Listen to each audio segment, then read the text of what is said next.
Hello student, आज की इस क्लास में हम लोग देखेंगे मैट्रिक बोर्ड परीक्षा 2025 के लिए साइंस यानी विज्ञान का महत्वपूर्ण क्वेश्चन जो हर साल आपका एग्जाम में पूछा जाता है प्यारे बच्चों। ठीक है, ज़्यादा आपसे टाइम नहीं लेंगे। अगर आप लोग इस वीडियो को पूरा देख लेते हैं तो 100% आप लोग श्योर हो जाइए इससे बाहर क्वेश्चन आपको नहीं पूछा जाएगा, और जो भी क्वेश्चन बताएंगे उससे 100% लड़ने की गारंटी मेरा रहेगा प्यारे बच्चों। अगर आप लोग एग्जाम देकर आएंगे, अगर नहीं लड़ेगा प्यारे बच्चों तो आप लोग सीधा कमेंट कर सकते हैं कि हाँ सर आपका बताया हुआ क्वेश्चन जो है नहीं लड़ा प्यारे बच्चों। ठीक है, इसीलिए हम आप सभी को बता रहे हैं कि आप लोग इस वीडियो को पूरा जरूर देख कर जाइएगा और आपका परीक्षा में हूबहू यही सब क्वेश्चन आपका पूछा जाएगा जी। ठीक है, तो चलिए हम लोग शुरुआत करते हैं साइंस का, जिसका सब्जेक्ट कोड क्या होता है प्यारे बच्चों। देख सकते हैं 112 होता है सब्जेक्ट कोड यानी विषय कोड होता है, कितना 112 होता है, और इसका कोड भी होता है जो कि 10 सेट कोड बनाया जाता है ताकि बच्चे जो है चीटिंग ना कर सकें। क्वेश्चन सेम रहेगा, लेकिन इनका क्वेश्चन अगर एक में है तो अगला का क्वेश्चन यहाँ पर 5 में भी मिल सकता है, 10 में भी मिल सकता है, लेकिन प्रश्न वही रहेगा। ठीक है, तो यहाँ पर सिर्फ नंबरिंग चेंज किया जाता है, इसीलिए कोड यहाँ पर बनाया जाता है प्यारे बच्चों। ठीक है, फाइनल मैट्रिक बोर्ड परीक्षा के लिए चाहे वो इंटर हो चाहे वो मैट्रिक हो, ठीक है, सभी का सेट कोड बनता है। ठीक है, ए से लेके जे तक शायद बनता है। ठीक है, ए से लेके जे तक बनता है कोड। ठीक है, याद रखिएगा। चलिए तो यहाँ पर देखिए कुल अगर यहाँ पर बात किया जाए आपका मंथली एग्जाम तो चल ही रहा है प्यारे बच्चों, आप सभी को पता होगा उसमें 85 मार्क्स पूछा जाता है, और उसमें जो है ना 30 ऑब्जेक्टिव में से 25 ऑब्जेक्टिव आपको बनाना होता है। तो यहाँ पर देख सकते हैं कुल, यहाँ पर देख सकते हैं कि यहाँ पर जो है ना कुल पूर्णांक अगर बात किया जाए तो आपका 80 मार्क्स का आपका परीक्षा होगा, जिसमें से आपको जो है ना यहाँ पर 80 ऑब्जेक्टिव प्रश्न भी रहेंगे। ठीक है, और जिसमें से आपको 40 प्रश्न का ही जवाब देना है, और इसमें 40 जो रहेंगे वो सब्जेक्टिव 40 + 40 यानी टोटल जो है ना समझिए 160 नंबर का यहाँ पर क्वेश्चन रहेगा, जिसमें से आपको 80 नंबर ही बनाना। कहने का मतलब ये हुआ क्योंकि आपका डबल ऑब्जेक्टिव रहता है, डबल सब्जेक्टिव क्वेश्चन रहता है। ठीक है, इसीलिए आपको बता रहे हैं यहाँ पर 80 मार्क्स का एग्जाम होता है, और 20 मार्क्स जो होता है आपका प्रैक्टिकल का एग्जाम होता है जो स्कूल के द्वारा दिया जाता है। चाहे आपका 18 नंबर मिले चाहे तो आपका 16 नंबर मिले, वो स्कूल पे डिपेंड करता है प्यारे बच्चों। ठीक है, और यहाँ पर समय का अगर बात किया जाए तो टोटल समय जो रहेगा वो 2 घंटा 45 मिनट रहेगा, क्योंकि यहाँ पर हमने पहला वीडियो ही आपको बता रहा था कि इसलिए सारा चीज़ आपको समझना जरूरी है ताकि आपका एग्जाम में कोई भी दिक्कत ना हो प्यारे बच्चों। और यहाँ पर जो भी क्वेश्चन बताएंगे 100% आपका परीक्षा में लड़ने वाला है और बार बार पूछे जाने वाला क्वेश्चन ही बताने वाले। ठीक है, तो चलिए शुरुआत करते हैं पहला क्वेश्चन की ओर। देखिएगा पहला क्वेश्चन आपसे पूछा गया है प्यारे बच्चों कि सघन माध्यम से विरल माध्यम में जाती हुई किरण अभिलंब से हो जाती है। देखिएगा हम लोग अभिलंब एक डाल देते हैं। ठीक है, अभिलंब ये सघन माध्यम से क्या है हमारा विरल माध्यम है। ठीक है, लेकिन जाना चाहिए क्या था हमको सामने, लेकिन क्या यहाँ पर मुड़ जा रहा है यानी इधर मुड़ जा रहा था। यही पूछा जा रहा है कि विरल सघन माध्यम से विरल माध्यम की जाती हुई किरण अभिलंब से क्या होती है, तो यहाँ पर दूर मुड़ जाता है, इसके अभिलंब के बीच में क्या है यहाँ पर दूरी बन जाता है। तो हमें क्या होगा यहाँ पर क्या होगा, दूर जो है ना अभिलंब की ओर दूर यहाँ पर झुक जाती है, ये भी आप लोग कह सकते हैं। यानी ऑप्शन नंबर जो होगा ना वो ऑप्शन नंबर क्या होगा प्यारे बच्चों, बी बिल्कुल राइट आंसर हो जाएगा, बिल्कुल सही उत्तर हो जाएगा। एक एक प्रश्न को देख लीजिए, ज़्यादा आपसे टाइम यहाँ पर नहीं लेने वाले। अगर इस वीडियो को पूरा शुरू से लेकर अंत तक देख लेते हैं तो ये सब क्वेश्चन जो है ना आपका याद भी हो जाएगा और रिपीट भी हो जाएगा, और आपका परीक्षा में 100% क्वेश्चन आएगा ही आएगा। ठीक है, अगला क्वेश्चन देखिएगा, फोकस से ध्रुव की ओर आने पर अवतल दर्पण की आवर्धन जो होगा वो कैसा हो जाएगा, वो बढ़ेगा या घटेगा या वो सेम रहेगा या इनमें से कोई नहीं। तो बिल्कुल याद रखना, जब फोकस जो है ना फोकस हमारा जो है ध्रुव यानी कि ध्रुव की ओर आने पर अवतल दर्पण का आवर्धन जो हो जाएगा ना वो इंक्रीज हो जाएगा बच्चों। यानी याद रखिए क्या हो जाएगा, बढ़ता रहेगा यानी बढ़ता हो जाएगा। ऑप्शन नंबर यहाँ पर क्या होगा, बिल्कुल option number A right answer हो जाएगा। चलिए अगला क्वेश्चन आप लोग देखिएगा। अगला क्वेश्चन आपसे पूछा गया है, परीक्षा में इसी टाइप का क्वेश्चन रहने वाला है, हिंदी और इंग्लिश दोनों में रहने वाले हैं। ठीक है, देखिएगा अगला क्वेश्चन पूछा गया आपसे कि दाढ़ी बनाने के दर्पण की यानी कि क्रिया सही होने के लिए उचित शर्त क्या होगा। दाढ़ी बनाने वाला आप कौन सा दर्पण का पहले प्रयोग करते हैं, तो ये याद रखिएगा अवतल दर्पण का प्रयोग करते हैं।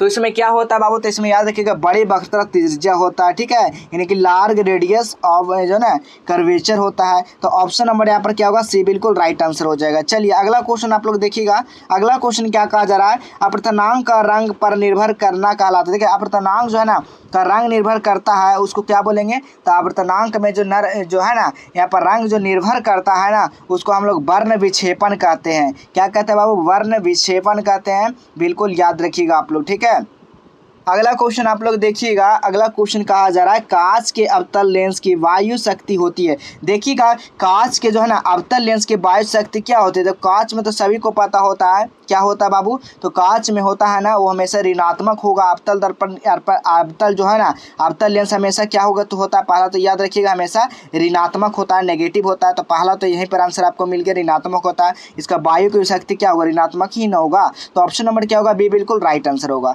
अगला क्वेश्चन देखिए, समझते चलिएगा एक एक क्वेश्चन आपका, कोई भी यहाँ पर साइंस एकदम समझने का खेल है बाबू, ठीक है।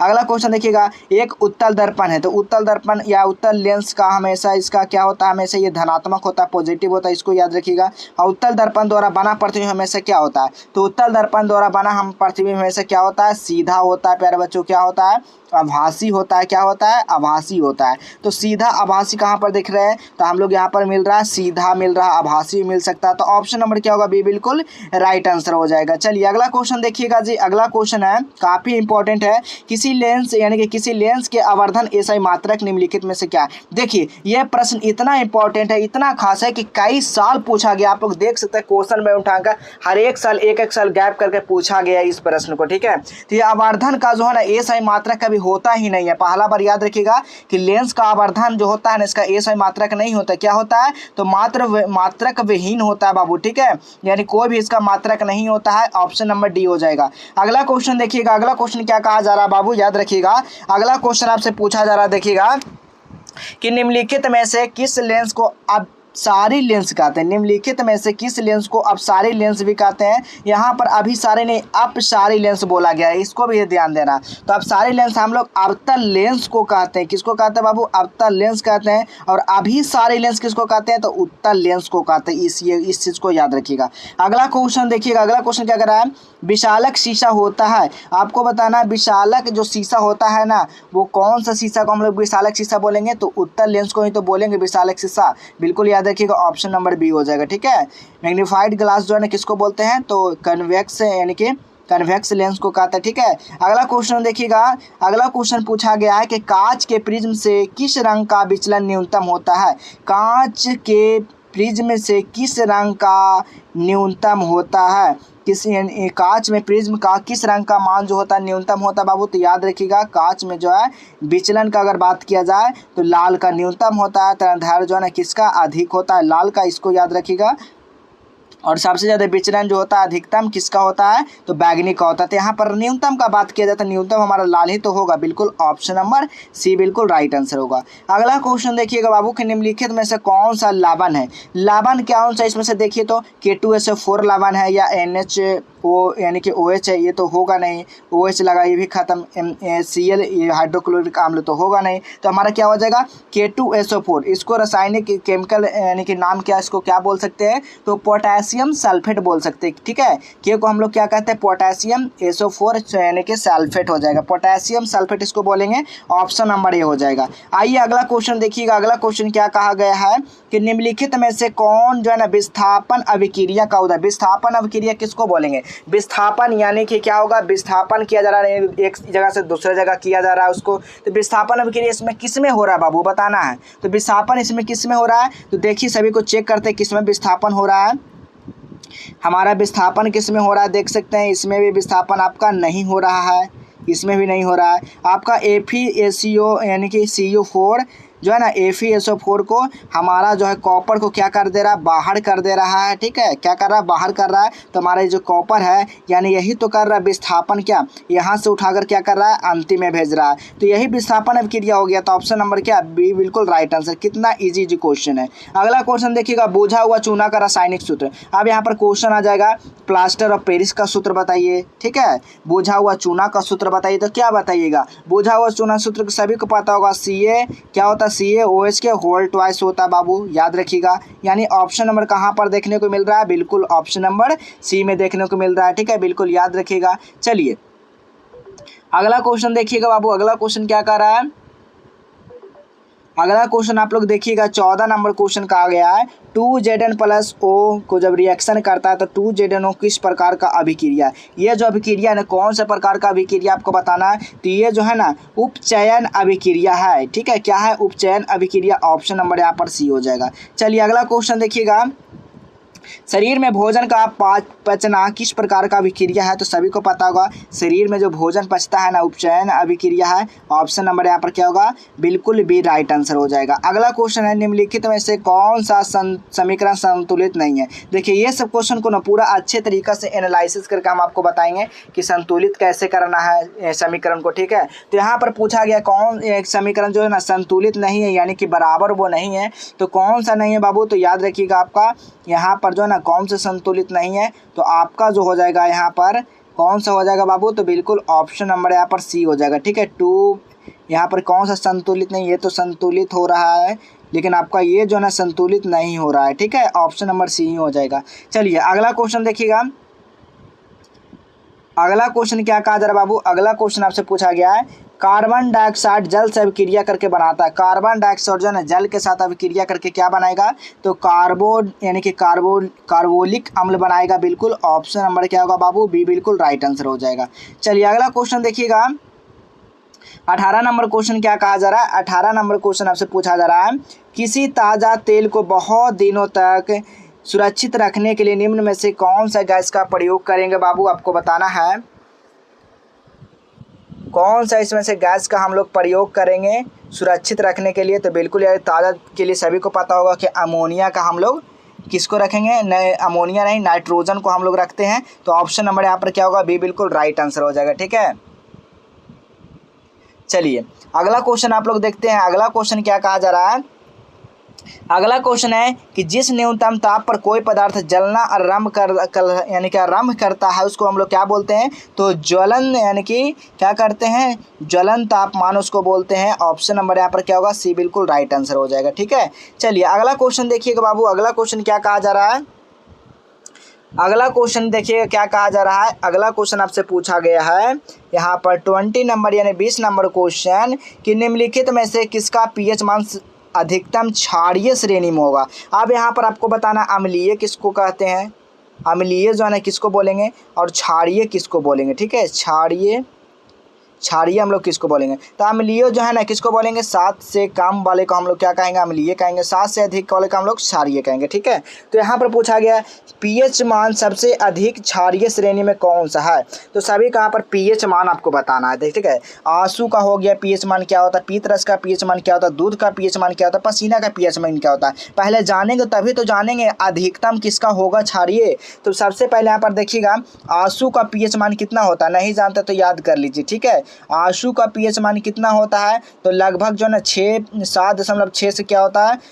6 यहाँ पर 5 से लेकर 7.6 तक होता है आंसू का पीएच मान, ठीक है। अगर दूध का बात किया जाए तो इसका भी 6.5 से लेकर कितना होता है? इसका 6.5 अधिकतम होता है, यानी कि 5 कुछ से लेकर 6.5 तक होता है। तो यहाँ पर सबसे ज़्यादा जो है ना 7.6 यानी आपका आंसू का ही आ जाएगा, ठीक है। और अगर यहाँ पर बात किया जाए यहाँ पर किसका? पसीने का, तो पसीना का जो पीएच मान होता है ना वो कितना होता है बाबू? तो ये भी आपको याद रखना है, पसीना का पीएच मान 5.8 होता है, ठीक है। तो यानी कि जो सबसे ज़्यादा है ना वो आपका आंसू का पीएच मान होता है, यानी ऑप्शन क्षारीय जो होता है सबसे ज़्यादा वो आंसू का होता है, यानी ऑप्शन नंबर ए हो जाएगा। अगला क्वेश्चन आप लोग देखिएगा, अंडाणु निषेचित होता है। देखिएगा अंडाणु जो है ना निषेचित कहाँ पे होता है? तो बिल्कुल याद रखना फिलोपियन नलिका में, यानी फिलोपियन ट्यूब में होता है। ऑप्शन नंबर डी हो जाएगा।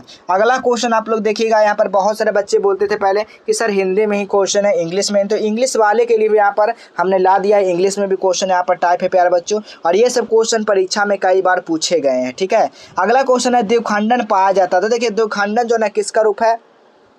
द्विखंडन किस में पाया जाता है? तो अमीबा में पाया जाता है, पैरामैग्नीशियम में पाया जाता है, ठीक है। तो एक प्रकार का क्या है? जीवाणु है, यानी कि बैक्टीरिया ही है ना, तो बैक्टीरिया पर ही लगाएंगे। अगर ऑप्शन नहीं दिया गया था, अगर अमीबा रहता प्यारे बच्चों, अगर आपका अमीबा रहता ना, अमीबा, तो अगर तो आपका वही आंसर हो जाता, ठीक है। चलिए अगला क्वेश्चन है, अगला क्वेश्चन निम्नलिखित में से बर्थ हार्मोन कहा जाता है, यानी birth hormone which is the following is the क्या होता है? Known as the birth hormone, यानी कि बर्थ हार्मोन किसको बोलेंगे हम लोग? बताइएगा सभी लोग, बर्थ हार्मोन इनमें से किसको बोलेंगे? तो बिल्कुल आपको याद रखना है, बर्थ हार्मोन हम लोग किसको बोलते हैं? ऑक्सीटोसिन को, बिल्कुल याद रखिएगा, ऑक्सीटोसिन को क्या बोलते हैं हम लोग? बर्थ हार्मोन, ठीक है, याद रखिएगा। अगला क्वेश्चन है क्या है जी? अगला क्वेश्चन कुटपाद पाया जाता है, तो सभी को पता है कुटपाद जो है ना अमीबा में पाया जाता है। 24 का क्या होगा, बी बिल्कुल राइट आंसर होगा। अगला क्वेश्चन है किस पौधे में रंध्र अनुपस्थित रहते हैं। देखिएगा कौन सा पौधा जिसमें से रंध्र जो है ना अनुपस्थित रहता है, तो यानी कि हमारा इसका राइट आंसर क्या होगा, हाइड्रीला में जो है ना रंध्र अनुपस्थित रहता है। तो बिल्कुल याद रखिएगा ऑप्शन नंबर यहाँ पर बी हो जाएगा। अगला क्वेश्चन है, देखिएगा बच्चों अगला क्वेश्चन है खुला परिवहन तंत्र पाया जाता है। खुला परिवहन तंत्र जो है ना पाया जाता है किसमें, तो याद रखिएगा कॉकरोच में हमारा पाया जाता है, तितली में पाया जाता है। ये समय देखिए, ये समय कभी खून देखें आप लोग, इसमें जो है ना हेमोग्लोबिन होबे नहीं करता इसमें, तो कहाँ से खून रहेगा, रेड कलर नहीं रहता है। तो इसमें जो है ना खुला परिसंचय तंत्र पाया जाता है, यानी कि परिवहन तंत्र पाया जाता है। तो ऑप्शन नंबर यहाँ पर क्या होगा, बी बिल्कुल राइट आंसर होगा। चलिए अगला क्वेश्चन देखिएगा, पौधे में फ्लोएम उत्तर दे। पौधा में जो फ्लोएम है उसका काम क्या होता है बाबू, उसका क्या उसके जरिए क्या होता है, तो उसको काम होता है भोजन को सब जगह संवहन करना, यानी पहुंचाना, भोजन को सभी जगह ले जाना। ठीक है, अगला क्वेश्चन देखिएगा, अगला क्वेश्चन क्या कहा जा रहा है, उभयलिंग जीव का उदाहरण है। उभयलिंग जो है ना जीव का क्या उदाहरण है, तो हाइड्रा क्या है, उभयलिंग जीव का एक उदाहरण है। याद रखिएगा ऑप्शन नंबर ए हो जाएगा। अगला क्वेश्चन, एक वयस्क मनुष्य में दांत होते हैं, तो एक वयस्क मनुष्य में जो है ना कितना दांत होते हैं, तो बाबू याद रखिएगा 32 दांत होते हैं। अगर बच्चा का बात किया जाए, जिसको बच्चा का बोला जाता है, जिसको हम लोग क्या कह सकते हैं, शिशु के दांत जो है ना लगभग कितने होते हैं, 20 दांत होते हैं, ये भी याद रखना है। अगर यहाँ पर वयस्क की जगह शिशु का दांत दिया जाए तो आपका ऑप्शन नंबर ए हो जाएगा। ठीक है, अगला क्वेश्चन देखिएगा, अगला क्वेश्चन क्या कहा जा रहा है, शुक्राणु कोशिका होते हैं। शुक्राणु कोशिका क्या होते हैं बाबू, तो एक आगुणित होते हैं। क्या होते हैं, आगुणित। याद रखिएगा त्रिगुणित नहीं होता, आगुणित। ऑप्शन नंबर यहाँ पर क्या होगा, ए बिल्कुल राइट आंसर हो जाएगा, बिल्कुल याद रखिएगा। और इसमें जो है ना गुणसूत्रों की संख्या अगर बताया जाए तो यहाँ पर 46 यानी कि मेल में होता है, और फीमेल का बात किया जाए तो यहाँ पर कितना होता है, 23 जोड़ी होता है। जोड़ी का बात किया जाए तो आपका 23 रहेगा, अगर संख्या का बात किया जाए तो आपका 46 रहेगा। इस चीज़ को याद रखिएगा, गुणसूत्र को संख्या। ठीक है, तो बिल्कुल आपको यहाँ पर 30 क्वेश्चन ही बताएं, लेकिन काफ़ी महत्वपूर्ण क्वेश्चन बताएं, आपका परीक्षा का व्यू से काफ़ी इंपॉर्टेंट है। अगर आप लोग कुछ भी जानकारी नोटिफिकेशन पाना चाहते हैं तो हमारे चैनल को सब्सक्राइब भी कर लीजिए। और आपको कहाँ पर जाना है, तो सबसे पहले आपको गूगल को ओपन करना है। आप लोग गूगल को जैसे ही खोलेंगे आपको नीचे आ जाना है, यहाँ पर टाइप करेंगे जस्टेबल एजुकेशन। क्या टाइप करेंगे आप लोग, जस्टेबल एजुकेशन। जैसे ही टाइप आप लोग करते हैं आपको नीचे आ जाना, इस तरह का आपका इंटरफेस देखने को मिल जाएगा प्यारे बच्चों। और इस वाले सेक्शन पे आपको क्लिक कर देना है। यहाँ पर आपको वायरल क्वेश्चन पेपर दिया जाता है, मंथली एग्जाम का क्वेश्चन पेपर दिया जाता है, सभी क्वेश्चन पेपर यहाँ पर मिलेगा। ठीक है, और सभी को नोटिफिकेशन यहाँ पर मिलेगा। तो पहले मीनू होगा तो यहाँ पर क्लिक करके यहाँ पर देख लेंगे, यहाँ पर कैटेगरी वगैरह है, सभी का आंसर की, सरकारी योजना, ब्लॉग, सभी से यहाँ पर मिल जाएगा, रिजल्ट से लेकर सब कुछ। देखिएगा लेटेस्ट जो न्यूज़ रहेगा यहाँ पर आपको मिल जाएगा सब कुछ। ठीक है, तो आपका यहाँ से आकर आप लोग सीधा देख सकते हैं, सब कुछ आपके इंपॉर्टेंट के लिए यहाँ पर दिया गया, सब कुछ यहाँ पर बनाया गया। और आपको यहाँ पर क्लास, जैसे ही क्लास 10 पे आप लोग क्लिक करेंगे तो यहाँ पर लेटेस्ट जो भी आपका अपडेट रहेगा सब कुछ आ जाएगा। ठीक है, मैट्रिक का डेट शीट भी आपको मिल जाएगा कुछ ही दिन में। ठीक है, यहाँ पर देखिए सारा कुछ आपको यहाँ से मिल जाएगा, तो आकर सर्च जरूर कीजिएगा। और यहाँ से जो भी इंपॉर्टेंट क्वेश्चन आप लोग यहाँ से भी पढ़ सकते हैं, यहाँ से भी देख सकते हैं। ठीक है, तो चलिए हम लोग इसी तरह मिलेंगे अगले नेक्स्ट क्लास में, नेक्स्ट वीडियो में। तब तक के लिए जय हिंद।